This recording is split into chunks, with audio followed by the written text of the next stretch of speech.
This episode of The Next Breast Thing was made possible through the generous support of Myriad Oncology. Myriad Oncology provides a portfolio of advanced genetic and tumor genomic testing solutions, including risk assessment, screening, tools to aid treatment guidance, and survivorship planning. The Myriad Oncology offering is designed to meet the unique needs of oncology specialists and their patients across each step in the patient care continuum. To learn more, visit myriad.com/oncology. Hey listeners, want us to let you know when new episodes are available? Simply hit the subscribe or follow button on the Next Breast Thing podcast, wherever you listen to podcasts. Also, join the conversation on our Facebook group by searching the Next Breast Thing podcast group on Facebook. On this episode of The Next Breast Thing, DCIS, dilemma or diagnosis? Bovie's fine. Turns out the USDA does not like for cows to... it looks absolutely amazing, and so I am. And the tragic news last week is... and you watch them grow and mature and just become an incredible adult. Is DCIS cancer? In some countries, they don't really consider it cancer. I definitely call it a cancer, but it's not cancer. We end up over-treating a condition that can't take your life. Some of them that have moved into invasive disease and some of them haven't. And that's... You've inherited these patients who you would not treat this way. How do you... Our patients sense this confusion. Surgical intervention for patients with DCIS, and this was recently published in JAMA. And I think where this becomes really tricky is I do think it gets confusing saying not cancer. Is it 5 millimeters? Is it estrogen positive? Is it estrogen negative? The problem is we just don't know the difference. Not all of these DCISs are the same.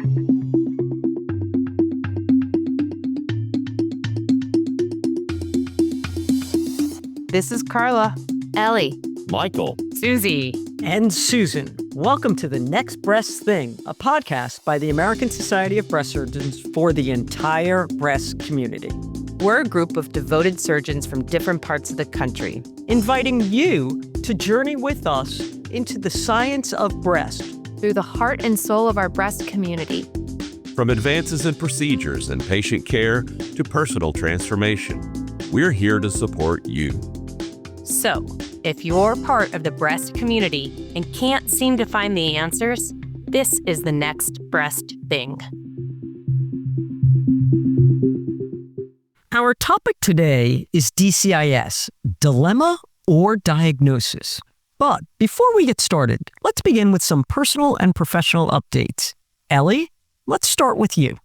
I am just coming off of our fellowship graduation. This is the first time I'm going through the graduation of a fellow as the attending.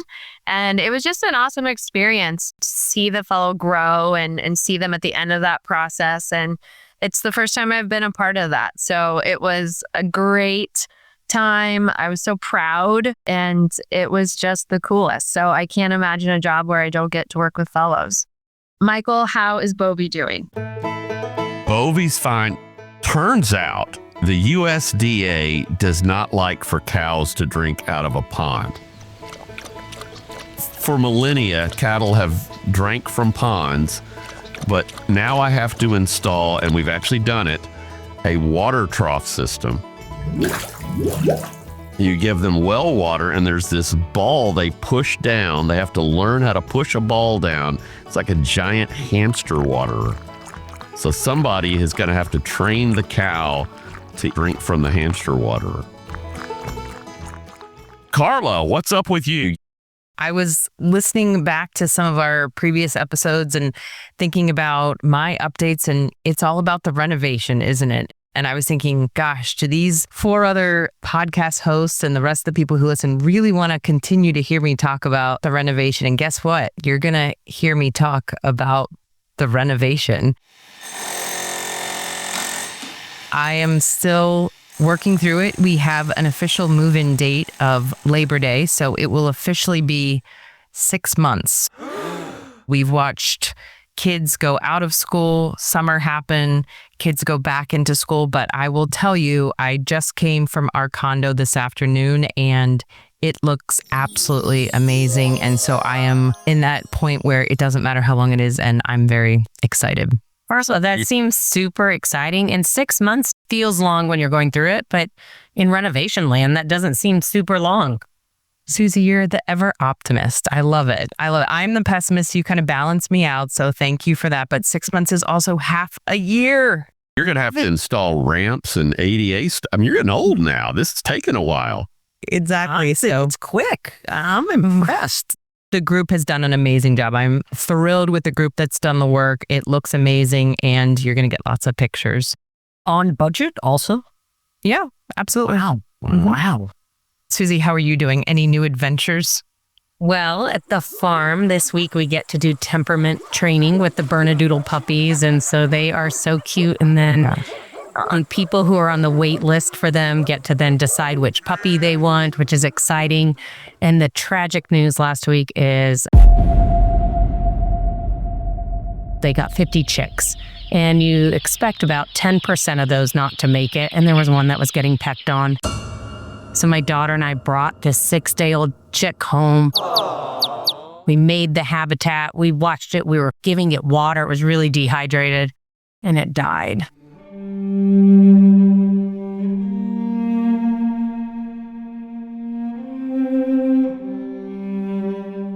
It was really sad, but it was part of what happens.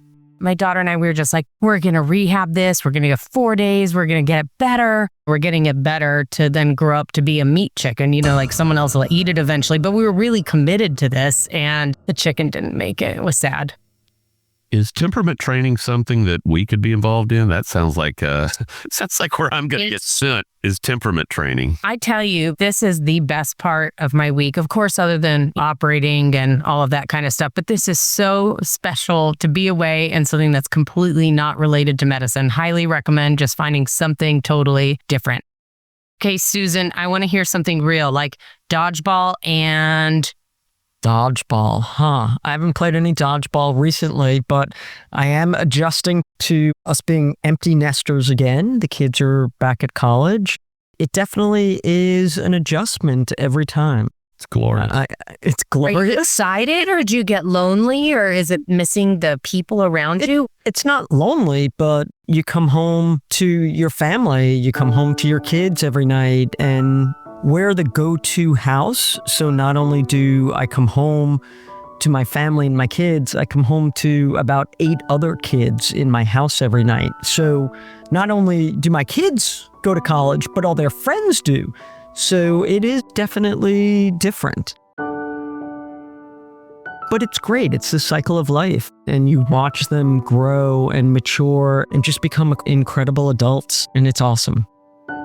Being a parent is the hardest job in the world and absolutely most rewarding thing that we can ever do. I may be a little emotional these days. What can I say? This was an emotional update tonight. I know. I guys. was thinking like Ellie was so excited seeing the fellows graduate and how rewarding that was. And Yeah. I saw you guys all shed some tears when I talked about the renovation. So thank you. Yeah, Thank you. We did. listen, on time, on budget, that's definitely worthy of tears. Tears of joy, that is. So let's move on to our topic. DCIS, dilemma or diagnosis. DCIS continues to challenge our thinking. As breast surgeons, we're often caught between overtreatment and undertreatment, navigating a condition that's technically cancer, but not always life-threatening. And is it cancer? The clinical, emotional, and ethical implications make DCIS one of the more nuanced conversations that we deal with today. So I guess my first question is DCIS cancer? Do you consider it cancer? Do you tell patients they have cancer? Susie. I do. And I hate it being compared to prostate cancer, because if someone has to be treated for prostate cancer, they have a risk of incontinence or impotence. And with DCIS, I'm like, I don't know, maybe an infection, maybe bleeding. I mean, I just feel like they do so well after it. It's just not the same thing to compare to, but I call it cancer. I've listened to so many people along the way, and even other podcasts where they'll say DCIS, they do not refer to as cancer. And many of my colleagues, they call it pre-invasive. Well, it is pre-invasive, but pre-invasive what?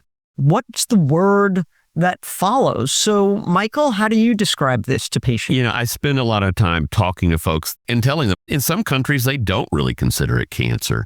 And the problem is in its current form, it can't kill you. You're perfectly fine. But we don't know when it's going to change. And we know that there are a percentage that stay DCIS forever. But the majority, I think we look at, eventually, if left alone, will become an invasive carcinoma. And it may not become an aggressive invasive carcinoma, but it will probably become an invasive carcinoma. So it gives us an opportunity to treat things, and we'll probably talk about whether it's over treatment or not, but it gives us the opportunity to treat things at a point where there's really essentially no risk to life here.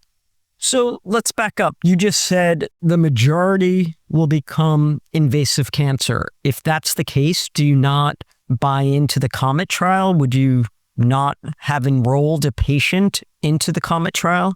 The problem is you just don't know who's going to be at risk like that. So we end up over-treating a condition that can't take your life in hopes of preventing something that theoretically could.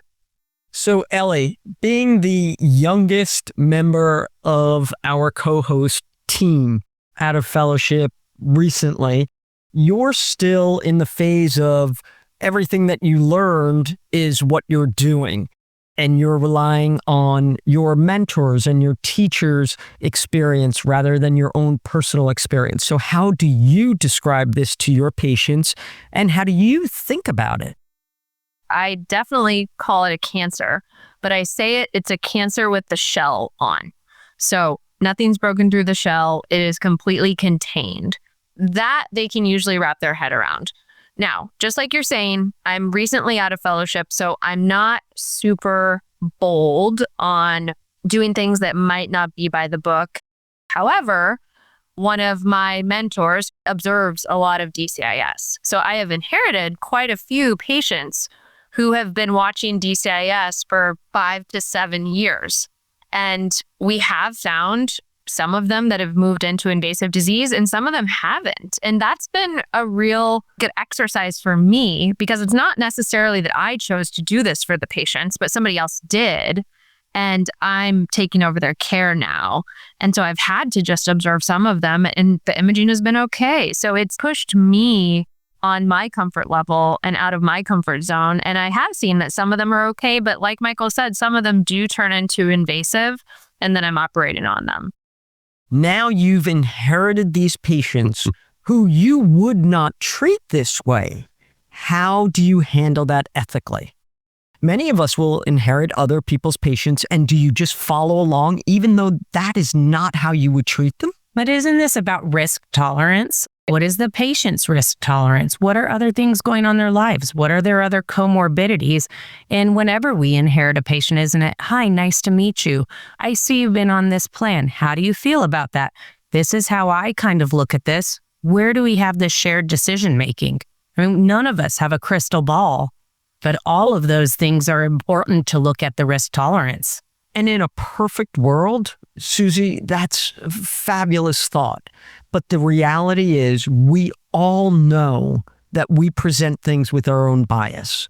So I can say to a patient, you have low-grade DCIS, you're 80 years old, I don't think we need to do anything. Or I can say, you have low-grade DCIS, I really don't know if that's going to become an invasive cancer. And I think that we really have to consider surgery along with observation. Those are two very different approaches, shared decision making, but I'm putting my bias into it. So I think that we all have our own biases as to how we treat this. And it's not so easy just to say, oh, it's shared decision making, because Ellie, how many of those patients are 30, 40 years old compared to 80 or 90 years old? They're mostly older. So a lot of the patients that I inherited, it seemed like pretty Comet trial-esque, not even close to 50. They are 60, 70, 80 years old, and they're very motivated patients who don't want surgery. They are selected relatively well. These aren't ERPR negative grade 3 DCISs. These are grade 1 ERPR positive. It is a good exercise because it does make me look at it and see that they have been okay for however many years. And I just say, I'm new here. I'm your doctor now. This is what I have studied and learned, and this is what I'm comfortable with. We can continue to observe, or if you're sick of all the imaging, we can also take it out. And how often are you doing imaging on them? Every 6 months. Carla, what are your thoughts? I have a lot of thoughts. I love when I get to sit here and then listen in. So I will tell you, I knew Susan was going to start the podcast with a question. Predictable. No, I pay attention to you. No, you're not, but I knew you were going to start it with, is DCIS cancer? So I nailed that. I thought for sure I was going to be the one answering the question. So I was thrilled to see that Susie was the first one. My first answer to that is no, DCIS is not cancer. It's not cancer. They're abnormal cells, but cancer is when these cells have the ability to continue dividing and spread into nearby tissue. Does DCIS have the ability to develop into cancer? Absolutely. I mean, part of the reason we treat it is because of the concern about developing into cancer. So I'm not going to minimize the fact that it is something that needs to be addressed. And we put patients through mastectomies and reconstruction and radiation, and those are not minimal things, but it's not cancer. It's a precancerous lesion. It's a high-risk lesion. Nobody's really wrong. We were all taught that DCIS sort of is cancer. It is technically stage 0 breast cancer, but our patients sense this confusion as well. So if you go on social media, there are a lot of people who are well-meaning and know what they're talking about, and some people who aren't, who are going to say DCIS is not cancer. And I think that part is true, but it's very confusing messaging for our patients. The other thing I'd like to point out is that we've been throwing the Comet trial around. And while I think there's a lot of people who are familiar with that in our community, there are people that are not as well. And so the Comet trial, basically, we've talked a lot about de-escalation on this podcast, but this was really our attempt to look at de-escalation of treatment, or essentially surgical intervention for patients with DCIS. And this was recently published in JAMA, and it looked at essentially low-risk patients with DCIS, grade 1, grade 2, ER positive DCIS, and patients were randomized to guideline concordant care, essentially surgery with radiation, obviously some exceptions, or observation. These patients had imaging every 6 months, which is similar to what you talked about, Ellie. And what we would argue is a relatively small interval follow-up, I think about 2 years. There were no differences in rates of invasive cancer. And so nobody is saying, hey, let's change the way we take DCIS. I think the authors are appropriately cautionary in their recommendations, but I think it's important that we start talking to patients about this as an option. So I don't think that it's inappropriate to talk to patients and say, you may not need surgery for your ductal carcinoma in situ. What are your thoughts on that, Susan? I agree in the sense that not everybody needs that treatment. It is okay to have a discussion. It is okay to have a discussion with bias. But I think where this becomes really tricky is when someone says, I have breast cancer, that can mean so many different things. And DCIS itself can mean a lot. Is it 8 centimeters? Is it 5 millimeters? Is it estrogen positive? Is it estrogen negative? And how we do biopsies. What if there's a biopsy error in that? And really, what are the consequences? I don't think there's necessarily a wrong thing or a wrong way to treat it. I think it is a discussion, but I do think it gets confusing saying not cancer.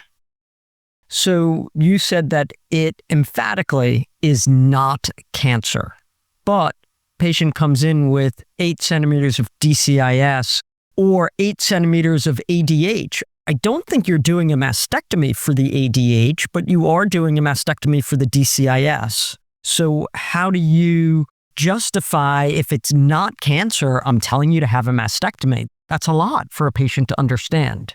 Sure, there's a lot of nuances to how we talk to patients. I mean, we do mastectomies for patients that don't have any abnormal findings in their breasts quite often, right? Genetic mutation. Sure, or they're high risk. So it's not that I tell patients they need to do that, but we do prophylactic mastectomies or risk-reducing mastectomies. So, I mean, I think that's along the same lines of somebody who has potentially ADH and 8 centimeters of calcifications or DCIS and 8 centimeters of calcifications. And that's why I started with, I think there's a difference between you have cancer and this is cancer and we need to treat this versus you have DCIS and we still need to do these things that are significant and life-changing, but this is not a cancer that we're treating. We are preventing a cancer from developing. 3-1 on the panel. 3 think it's cancer, 1 thinks it's... So we've got one more person who needs to vote, right? Is our producer voting? Aren't you voting? I do consider it cancer. The conversation that I have with patients is it is a cancer that does not leave the breast. And there's a chance that if we do nothing, women will die with it, not of it. And there's a certain percentage that will happen to.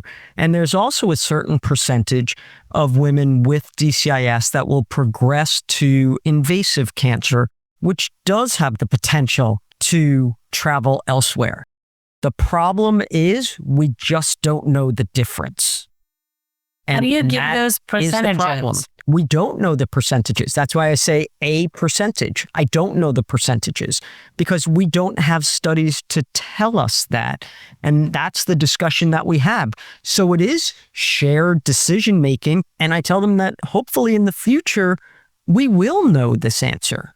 Listen, we used to treat LCIS with bilateral mastectomies and we no longer do.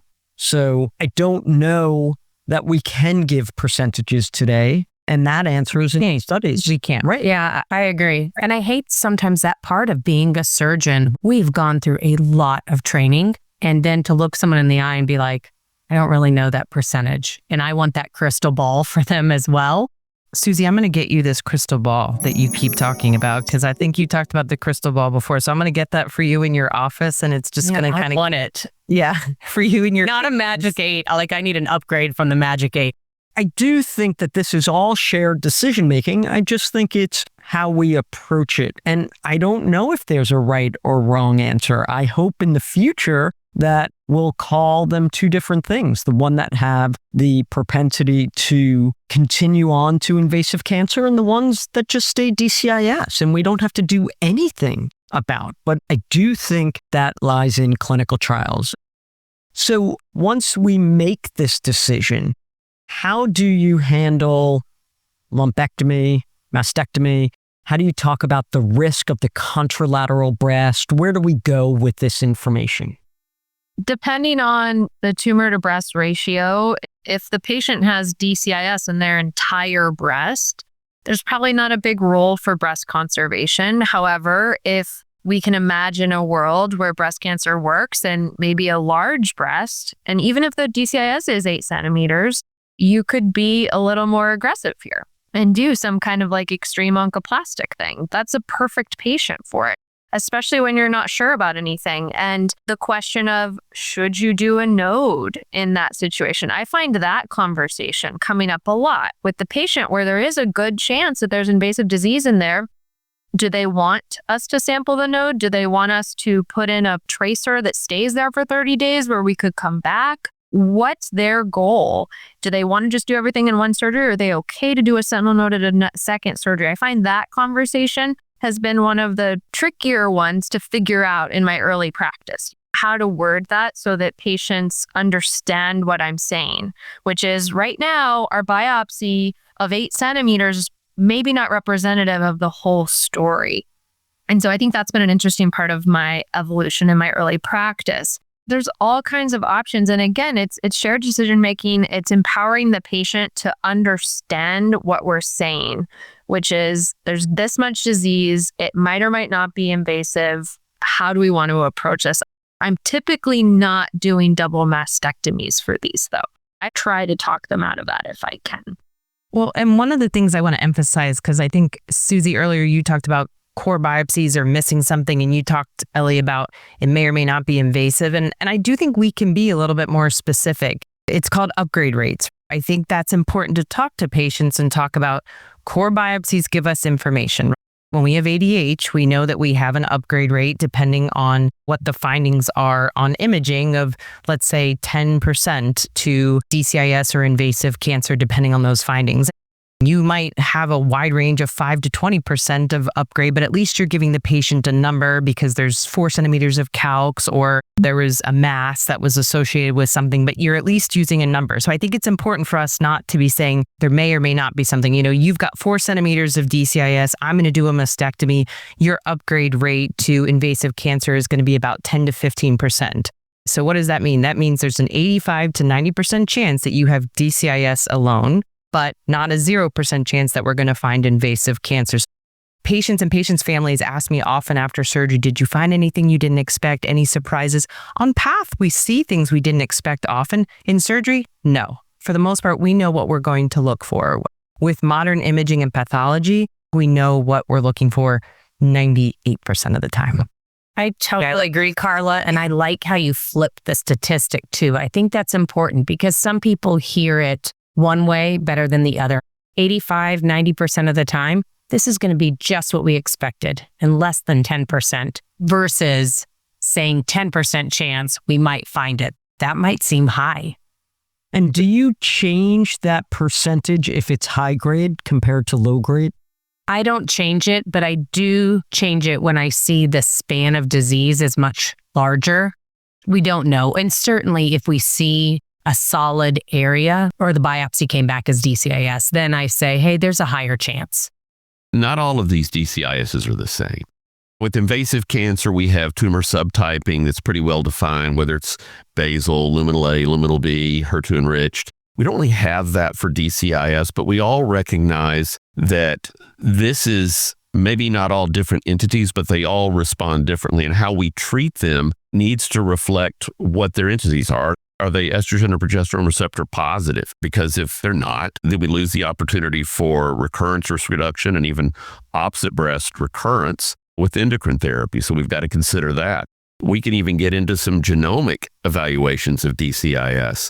I think we're at the beginning of maybe subtyping DCISs that allow us to take different approaches for what we find on maybe even a molecular level.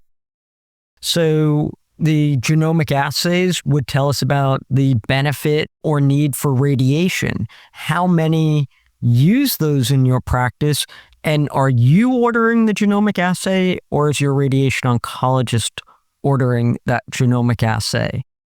I use it a lot, even in a situation to where I'm fairly confident that this patient may not need radiation therapy. It gives us another data point to consider.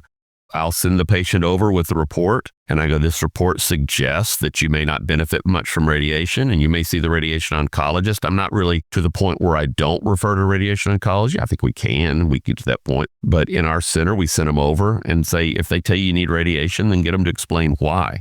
We went through this with genomic testing for chemo, and I think we're starting to use the same thing here. But we also find about 50% of the time, it's going to change the recommendation for radiation. And sometimes it shows us patients that need radiation that otherwise we might be able to watch them. So I think there's real value in that. And I probably maybe even overuse it, but I use it quite a bit. We know that the overwhelming majority of patients in our country with DCIS do not get a genomic assay to help make decisions about radiation. We know that to be true. So how can we help our colleagues out there start to use it? And should they be starting to use it? Carla, what are your thoughts on this? Yeah, it's a complicated one, right? Did you predict this question? No, I didn't. My thing is there's not a 0% and there's not 100%. So I don't think 100% of patients with DCIS should be having this assay. But I think, like you said, Susan, there's probably more opportunities that surgeons and radiation oncologists aren't taking advantage of. I think data is key. I think when we look at the test that's out there, we continue to gather more data regarding it. I think information about it is very helpful. Us talking about it is good. Knowledge that this test exists is good. In this country, most patients with DCIS are going to get adjuvant radiation. And I do think that that is over-treatment. And as we know, the clinical trials that were done looking at what we thought were low-risk patients failed miserably. And a lot of those patients had local recurrence. And I think that's why your point, Michael, in terms of the test shows us patients that we would think, no, I don't think that you should get radiation, surprise us. And so I think that's one area where we don't do a good job of figuring out from clinical variables who's at high risk for local recurrence or not. And I think genomics is definitely the path to the future there. So if you haven't heard about the test, start doing your research on that. At our institution, our radiation oncologists take the lead on this, and we work really closely together. And I actually really like that I'm not ordering a test and handing it to someone else, kind of saying, hey, this is what you should do. But I'm able to say, hey, they might do this test if it's appropriate for you, and let them have that discussion. And they do a great job. I think this is incredibly valuable. And with other genomic testing, we continue to gather more data and change treatment and de-escalate it appropriately. So, Susie, how long after a patient has surgery do they see radiation oncology on average? If it's someone who says, I don't want radiation under any circumstances, we'll actually have them meet with them beforehand. I'm like, hey, just go have a conversation. These people are really great. And that could change my surgical plan. Not always, but it could. Often these are patient-driven decisions. They already have their mind made up of what they want, but I like them to hear the information. And I think they can see them 2 weeks after surgery. But at our multidisciplinary board, when we review the path every week, that's one of the things is I can tell radiation oncology if it's appropriate, patient is okay to go ahead and send this so everything's ready at their appointment. Yeah, I just think that we know if we were the patient, all we want is a plan. And we want a plan as fast as possible. So if this is going to be ordered, why not order it immediately? Why are we waiting for the patient to get to radiation oncology? And this happens in many places. I just don't think that it's great for patient-centric care. I would much rather have the patient have their answers as quickly as possible. So, Susie, in your institution, who orders genomic assays for invasive cancer? Medical oncology. We work well together, and I want them to have that conversation and just spend all that time going through it. I say I am great at cutting, and I also want to have them have that conversation with you about what that means. I don't need to be spending an hour of my time, general surgery, talking and getting in the weeds with all the different things with chemotherapy. I have experts right there who want to do that, who will see them as appropriate, and we can send that at the time of surgery. Michael, I see you shaking your head. I'm going to pick on you. These are our patients too. If we're going to take the lead in their care, like I believe the surgeon should, then I think we should own the aspects of it. And if we can get information that will help in the decision-making and move things along quicker, I wouldn't negate that. I would own it and move forward with it. And then you can have conversations with them as to how valuable that information was. But I want us to own the lead in this. We can own it, but we have amazing colleagues who are specialists in their area, and it does not delay patient care. If I were a patient, I don't want to wait that long to know if I need radiation or not. I try to put myself in the patient's seat every time I talk to them and every decision I make. I think it is reasonable to meet with your expert colleagues, who we all are very grateful to have, and say, okay, which DCIS patient should I order this on? Which invasive patient should I order this on? What are the parameters? And it just becomes standard treatment. And it just flows much easier. Their name goes on it, our name goes on it. In my humble opinion, it's just one person's opinion here, I think that the faster we can get a plan to a patient, the better. Because that's what we would all want. I completely agree with the last half of that statement. I just don't think we're delaying anything by the method that we use. Delay is in the patient's eyes, not our eyes. Right, but it's good communication. Hey, we're all working together for your care. We each have a role in this. Well, and I think we talked about efficient practices, and each practice is different. So we all talk about how things work in our practice, who orders what. And I think that we all represent how different processes can work well in different systems. Without a doubt. And I think that's the beauty of varied care. And at the end of the day, as long as the patient's getting excellent care, that's what matters. But before we close, let's go around and have a takeaway. Ellie, let's start with you. You were very wise and remained a little quiet during this boxing match. I was, you think that your practice is the way that everybody else does it, and it's not. I learned that every time. There's multiple ways to do this, and it's whatever works for your practice. As long as the patient's at the front, as long as we're doing stuff as fast as we can, that's the most important part. Susie, your takeaways? Carla, I love the idea about offering percentages and being very clear. And Ellie, I really like how you said it's kind of DCIS has a shell around it. It's contained. Carla? Making sure patients understand the role of endocrine therapy for DCIS, and it's kind of a different reason we use it than an invasive cancer. Michael, your takeaway? This is 20% of the cancers, quote, cancers that we operate on.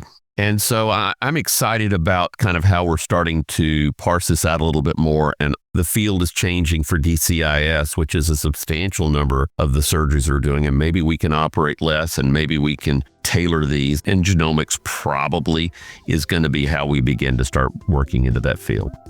Well, thank you all. And to our listeners throughout the entire breast community, we're so excited that you've joined us on this journey, and we will see you the next time on the next Breast Thing podcast.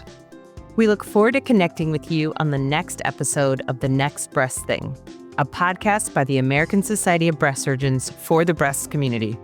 Also, join the conversation on our Facebook group by searching the Next Breast Thing podcast group on Facebook. Finally, the content within the Next Breast Thing podcast represents the views, thoughts, and opinions of the co-host and may not necessarily reflect the views, thoughts, and opinions of the American Society of Breast Surgeons. Until next time, this is Carla, Ellie. Michael.